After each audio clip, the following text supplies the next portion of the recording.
उत्तर प्रदेश में आज पहले चरण के मतदान से पहले प्रचार का आखिरी दिन था।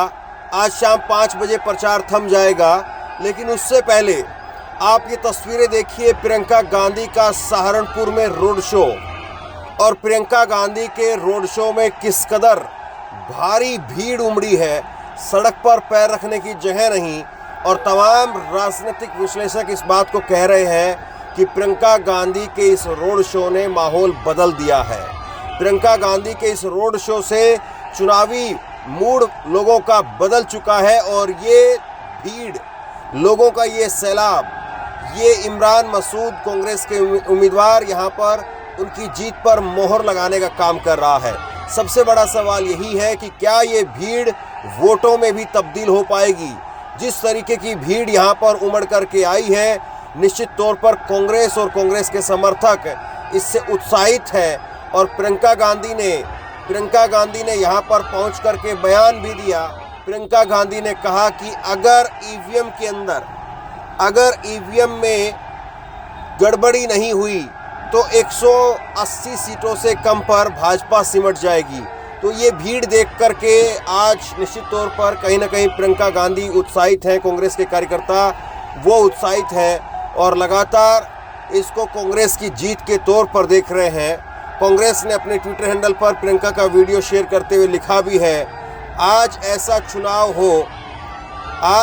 चुनाव हो जिसमें ईवीएम में कोई गड़बड़ी न हो तो बीजेपी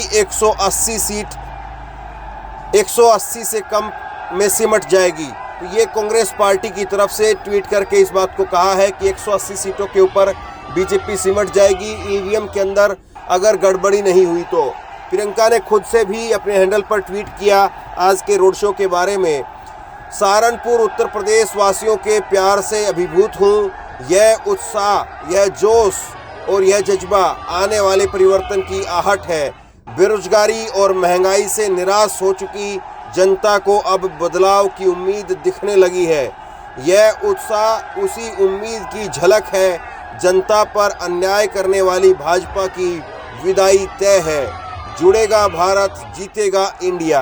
तो ये तस्वीरें आप देखिए, प्रियंका गांधी की तरफ से ये तस्वीरें शेयर करते हुए ये बातें लिखी गई है। और इमरान मसूद की यहाँ पर लगातार जिस तरीके से वो सीट पर हारते रहे तो कहीं ना कहीं एक सहानुभूति फैक्टर भी है। इमरान मसूद तो समाजवादी पार्टी में भी गए, उसके बाद कांग्रेस पार्टी में वापसी आए, तो दोनों दलों के नेता कार्यकर्ताओं का सहयोग भी उनको मिल रहा है, ये भी बताया जा रहा है। और आज प्रचार के आखिरी दिन प्रियंका गांधी के रोड शो में जिस तरह से भीड़ उमड़ करके पहुंची है, इसके अलग अलग मायने निकाले जा रहे हैं। प्रियंका गांधी ने इसके बाद में क्या कुछ कहा है, आइए सुनते हैं। आवाज तो आ रही है, वोट आएंगे कि नहीं इनके? चल रहा है इन दोनों में से, ये चल रहा है, कौन सा चल रहा है? ये सुनाई दे रहा है ये? जब भी मैं यूपी आती हूँ तो बहुत खुशी होती है। आपने बहुत सम्मान दिया, बहुत प्यार दिया। खासतौर से जैसे इमरान भाई कह रहे थे, पिछली बार भी मैं यहाँ आई थी तो बड़ा शो हुआ था। आज रामनवमी का दिन है, एक बहुत शुभ अवसर है, तो मैं और भी खुश हूँ कि आज मैं यहाँ आई हूँ। आप सबको मालूम होगा, वाल्मीकि रामायण में लिखा है कि रामनवमी, क्यों हम रामनवमी के बारे में लिखा है और इससे हमें पता चलता है कि हम इस त्योहार को क्यों इतना मानते हैं।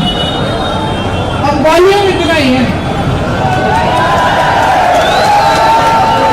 सुन लो ध्यान से चुपचाप से सुन लो, क्योंकि गहरी बात बताने जा रही हूँ। रामनवमी क्या है? वाल्मीकि रामायण में लिखा है कि जब भगवान राम युद्ध भूमि में उतरे तो उन्होंने सामने देखा तो शक्ति, माता की पूरी शक्ति रावण के तरफ थी। मायूस हुए भगवान राम, मायूस हुए कि ऐसा क्यों हो रहा है। तो मायूस होकर उन्होंने 8-9 दिनों की तपस्या की। उन्होंने अन्न छोड़ा, व्रत रखा और 9 दिनों के उन्होंने माता की उपासना आराधना की, ये समझने के लिए कि माँ शक्ति उनको क्यों दे रही है और ये शक्ति मेरे पास क्यों नहीं है। मैं आराधना करूंगा ताकि माँ की शक्ति मेरे पास आए। तो 9 दिनों के लिए भगवान राम ने तपस्या की, व्रत रखा, माँ की आराधना की और उन्होंने 108 नील कमल माँ के चरणों में डाले। जब 108वें नील कमल को डालने का मौका आया 9वें दिन पर, तो माता ने उनकी परीक्षा ली। वो 108वां जो कमल था उसको उन्होंने छुपा लिया। अब भगवान राम को मिल नहीं रहा था, संकट में आ गए, दुख हुआ, लेकिन उनके अंदर एक और शक्ति थी, श्रद्धा की शक्ति थी। तो उन्होंने उनको याद आया इस शक्ति के द्वारा कि बचपन में उनकी माता उनको राजीव लोचन कहलाती थी, मतलब कमल जैसी आंखों वाले। तो जब ये बात भगवान राम को याद आई तो भगवान राम ने एक छुरा निकाला और अपनी आंख को निकालने का प्रयास करने जा रहे थे कि मैं माँ के लिए, माँ के चरणों में मेरे पास नील कमल नहीं है, मैं अपनी आंख रख दूंगा। जैसे ही माँ ने उनकी ये श्रद्धा देखी तो माँ का दिल भी पिघल गया और माँ ने उनको रोका और कहा, मेरी शक्ति तुम्हारे साथ है, तुम्हारी तपस्या सफल हुई। तो ये जो रामनवमी का जो अवसर है, हम उस तपस्या की याद में हम इसको मनाते हैं। वो तपस्या क्या थी भगवान राम की? माता के प्रति तपस्या थी, लेकिन भगवान राम को हम क्यों पूछते हैं? क्यों पूछते हैं आज? क्या हमने उनकी सत्ता को पूछा था? क्या हम उनको भगवान इसलिए मानते हैं क्योंकि उनके पास सत्ता थी? आपको मालूम होगा कि भगवान राम के पास करने गए, सत्य की लड़ाई थी। आपने सुना होगा, रावण रथी विरथ रघुवीरा। इसका मतलब है रथ रावण के पास था, भगवान राम के पास नहीं था। सत्ता रावण के पास थी, भगवान राम के पास नहीं थी। सोने के महल में रावण रहते थे, भगवान राम वनवास में थे। भगवान राम लड़े, सत्य के लिए लड़े, और क्योंकि सत्य के लिए लड़े, सच्ची श्रद्धा के साथ लड़े, क्योंकि परोपकार था उनमें, क्योंकि उन्होंने हमेशा जनता को सर्वोपरि रखा, जनता की सेवा करी। इसीलिए आज भी हम भगवान राम को पूछते हैं। इस देश ने सत्ता को कभी नहीं पूजा है, इस देश ने हमेशा सत्य को पूजा है। यहाँ मेरे मुसलमान भाई बहन भी है, सलाम अलैकुम आपको। आप पैगंबर जी को क्यों मानते हैं? क्या पैगंबर जी को इसलिए मानते हैं क्योंकि उनके पास सत्ता थी? नहीं, आप पैगंबर जी को इसलिए मानते हैं क्योंकि उन्होंने हमेशा आपके लिए सेवा की, आपकी सेवा की। आप पैगंबर को भी इसलिए मानते हैं कि वो सच्चाई के प्रतीक थे, वो सत्य के प्रतीक थे। तो ये देश की पुरानी परंपरा है।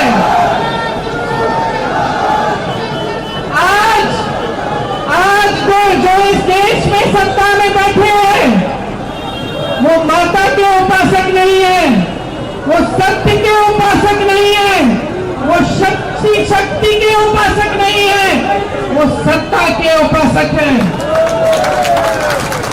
वो सत्ता के लिए कुछ भी कर डालेंगे, सत्ता के लिए विधायकों को खरीदेंगे, सत्ता के लिए चुनी हुई सरकारों को गिरा देंगे, सत्ता के लिए बड़े बड़े उद्योगपतियों को इतना पैसा दिलवाएंगे, इतनी शौहरत दिलवाएंगे, इस देश की सारी संपत्ति दिलवाएंगे ताकि वो सत्ता में रह पाए। ये इस देश की परंपरा नहीं है, ये इस देश की सच्चाई नहीं है। इस देश की सच्चाई वो है जो आप जी रहे हैं, जो सत्ता में है वो देख ही नहीं पा रहे हैं। आज मोदी जी के इर्द गिर्द सिर्फ उनसे हाँ में हाँ मिलाने वाले लोग हैं। जितने अधिकारी हैं, जितने मंत्री हैं, जितने सांसद हैं, जितने मुख्यमंत्री हैं, उनके सब उनसे डरते हैं। सब उनकी सत्ता से डर के मारे उनको सच्चाई नहीं बताते। मोदी जी को ये मालूम भी नहीं होगा आज कि इस देश की जनता कितनी तड़प रही है, कितना संघर्ष कर रही है। इस देश की महिला के बारे में उनको ये नहीं मालूम है कि वो महिला जब दुकान जाती है सामान खरीदने के लिए, जब नवरात्रि का समय होता है, जब त्योहार होता है, जब कुछ सामान खरीदने के लिए जाती है, अपने बच्चों के लिए नए कपड़े, जूते, पूजा की सामग्री कुछ खरीदने के लिए जाती है तो खरीद नहीं पा रही है, महंगाई हो गई है।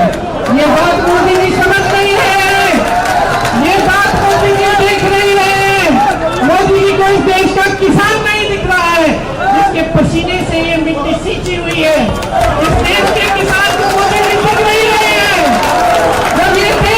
जब इस देश का किसान मोदी जी के दरवाजे तक गया, दिल्ली तक गया, लाखों किसान बैठे रहे, महीनों के लिए आंदोलन करते रहे।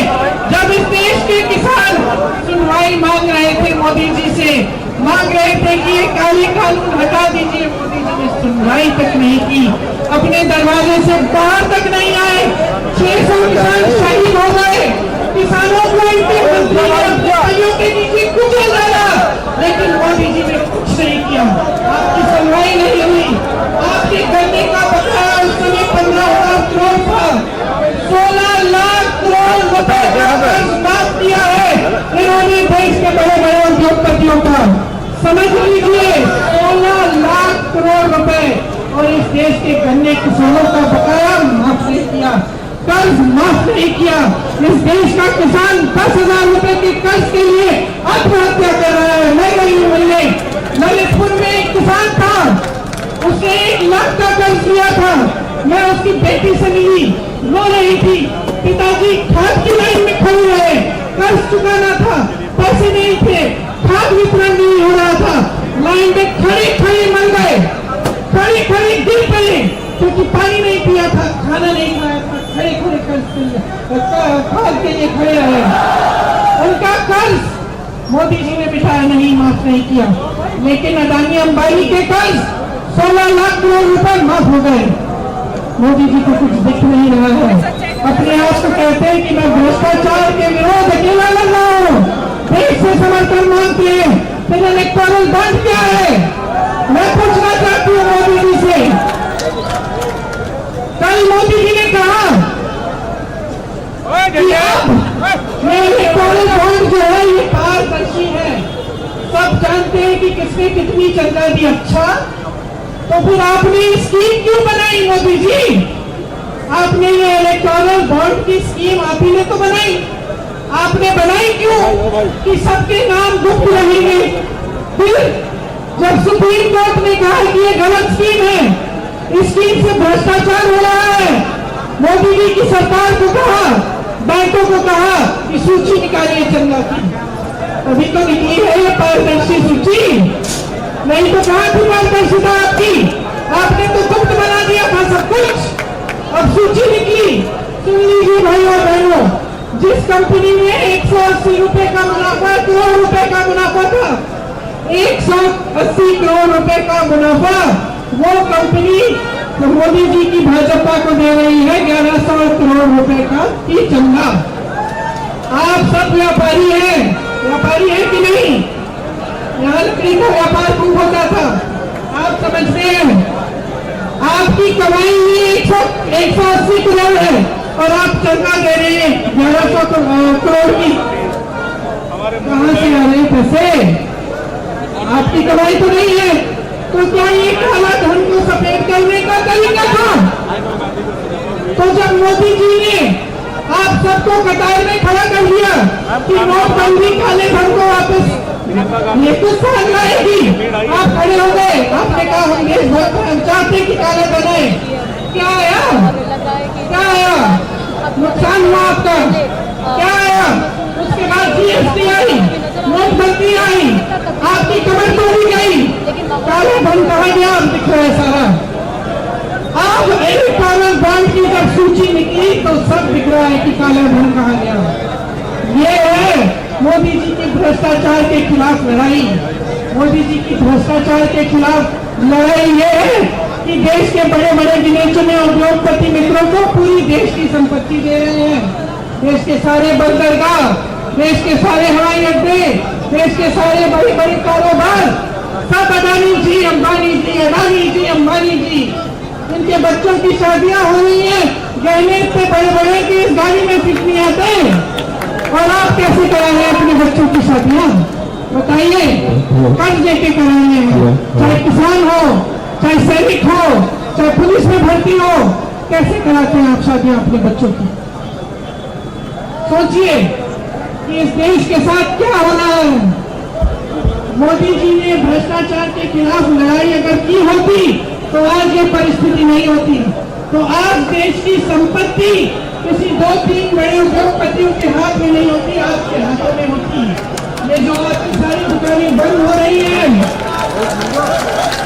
ये जो ठप हुआ है,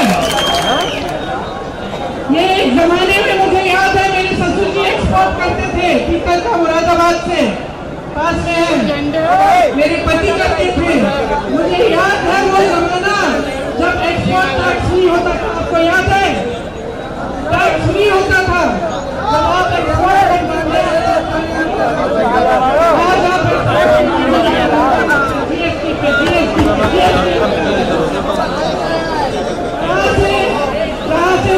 पैदा होते थे छोटे दुकानदारों से, छोटे कारोबारों से, मध्यम बिजनेस से रोजगार मिलता था।